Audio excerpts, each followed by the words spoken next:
Is Christianity still relevant? That is the question we'll contemplate as we examine the esoteric theme to Shakespeare's Julius Caesar.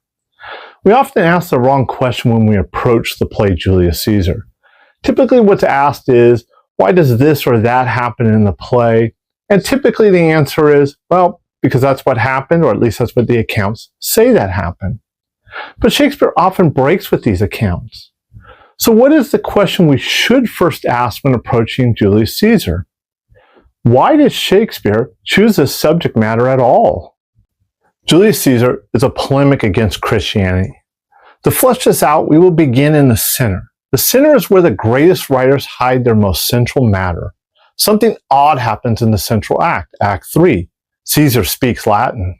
Et tu, Brute. On translation, what profound insight are we granted? You also, Brutus? This is odd, to say the least. What are we to make of this? What may be odder is that it's rarely ever questioned why Caesar had to say it in Latin. Let's take another approach, and let's not translate the Latin. Let's just leave it as it would sound in English. With Shakespeare, it's always important to keep in mind it's about what you hear, not read, as these were plays. When we hear Brutus, it probably invokes a word like brutal or brute, but this isn't the meaning Shakespeare wants for Brutus. So he has to give us some clue how we should understand it.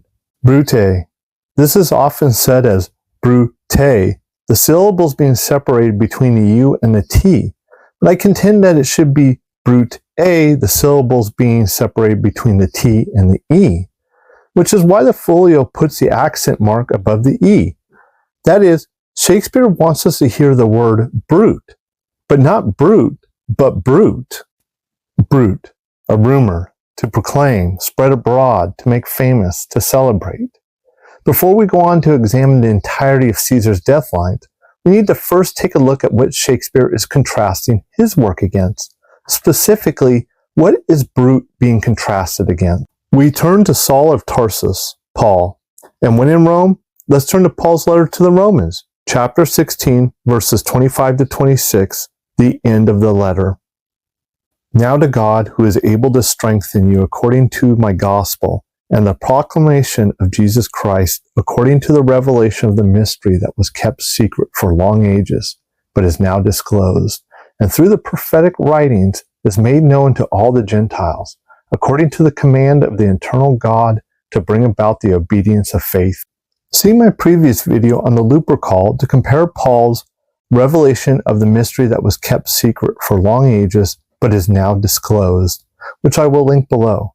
For now, I just want to examine what Paul means by gospel. Paul uses the Greek word evangelion, which is commonly translated as good tidings, understood in the singular, or good news, gospel, and sometimes as announcement. The neuter noun of evangelion in the plural, ta evangelia, had a militaristic connotation. In the ancient Greek world, ta evangelia many times signified good news of a military victory.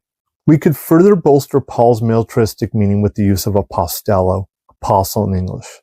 In the Greek world, this word had a militaristic connotation. It was often employed to mean a naval force sent out on a mission by a city-state. The point that I want to stress is the militaristic connotation of gospel or good news. At least that's how I think Shakespeare understood it when composing Julius Caesar, as we'll see at the play's end. And what is Paul's gospel?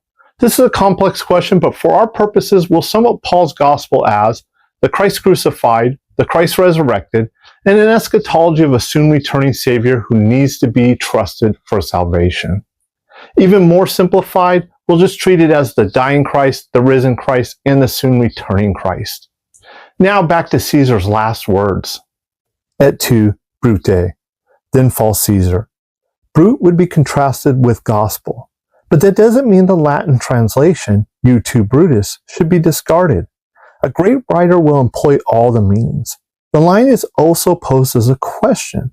Of course, Caesar is asking if Brutus is a part of what's going on. Then it's here Brutus would stab Caesar. Now as a side note, how can Shakespeare get a cross on stage without it being obviously a Christian Latin cross? Something that could get him very well into trouble. What about a sword? Or a dagger? So when Brutus plunges the sword dagger into Caesar, it should be facing the audience in such a way that it would look like a cross sticking out of Caesar. And in other parts of the play, swords will also be used to represent the Latin cross. But Caesar is also asking Brutus, are you going to be the one to proclaim it?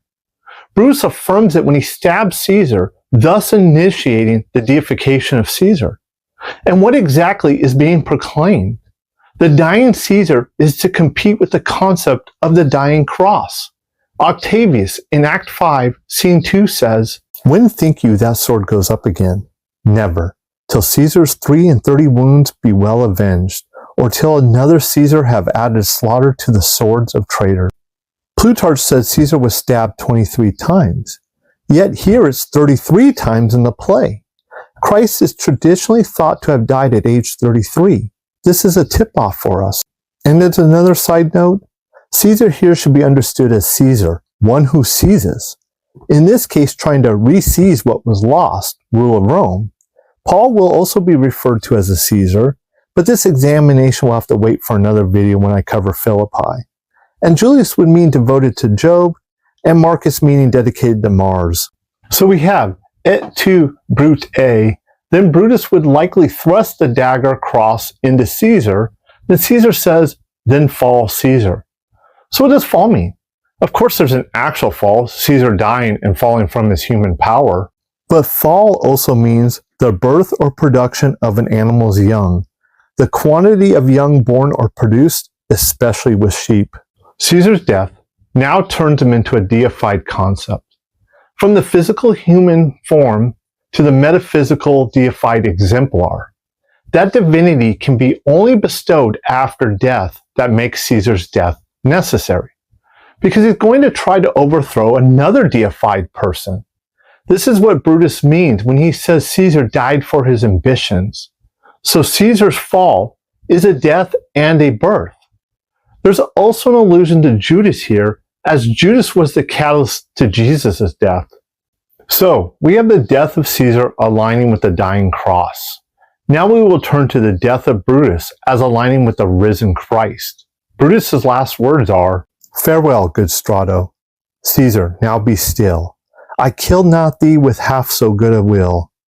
The ideal place for Brutus to have the sword cross run through him is just after he says, "Good Strato." But who or what is Strato? Strat is stratum, meaning a thin layer of coating. That is Brutus's human form. Stratum also means a quantity of a substance or material spread or laid over a surface, especially horizontally, to a more or less uniform thickness, which could mean the covering of a grave. In this case, Brutus's human form is the grave, and that after his death, his life begins, as he will be tied to the immortality and deification of Caesar through the story. Shakespeare drops the suffix and adds the o suffix from Latin, making strat into strato a masculine term. Now we look at a key phrase, Caesar, now be still. Still can mean motionless, and certainly Julius Caesar, now being dead, is motionless, but it also means the continuation of a previous action or condition. What is the continuation? Octavius becomes the next Caesar. Augustus's name was Octavian, not Octavius. Shakespeare changed it to Octavius because he wanted to combine the word octave with the Latin suffix is. Octave here meaning the interval between one musical pitch and another with double or half its frequency. And the suffix modifier meaning law or right, or subjective right or individual right. Music is the noise of the world. Does it sound beautiful or out of tune? This is a continuation of Caesar's right to rule. There's more to unpack in the symbolism here, like an interval could be horizontal, linear, or harmonic, and this can represent how the next Caesar will perform. And in the final line of the play, Octavius says, "So called the field to rest, and let's away to part the glories of this happy day." Happy day is the beginning of a new gospel after a military victory in the play. And then the last line Brutus speaks, well, et tu, Brute, Brutus is ambitious too. We have now covered the dying Christ and the risen Christ. But what of the soon to return Christ? What parallels that? That's the play itself, Julius Caesar. And so we go to the very first word of the play, hence. Hence here means the afterlife, the future. The play Julius Caesar being the future of the ancient Romans, and we, the audience, being the future of the play itself. How many ages hence shall this lofty scene be acted over in state unborn and accents yet unknown? How many times shall Caesar bleed in sport, that now on Pompey's basis lie along no worthier than the dust? Pompey is the Christ. Pompey meaning pomp, a triumphal or ceremonial procession or train, a pageant, a splendid show or display along a line of march, vainglory, allusion to the various forms of baptismal formula used in the catechism, but that's for another video. Now let's return to our original question. Is Christianity still relevant? Well, what are we, us of today, to make of the esoteric meanings of Julius Caesar? Perhaps it's neat, interesting, profound perhaps, but it also might seem gimmicky. That is, one doesn't necessarily need to hide an anti-Christian sentiment, except maybe in politics. Is Christianity now an impotent religion? Because if Christianity is irrelevant, or becoming more and more so, then that would entail so are the polemics against it. That would include Shakespeare's Julius Caesar. What do you think? Thank you for watching and listening.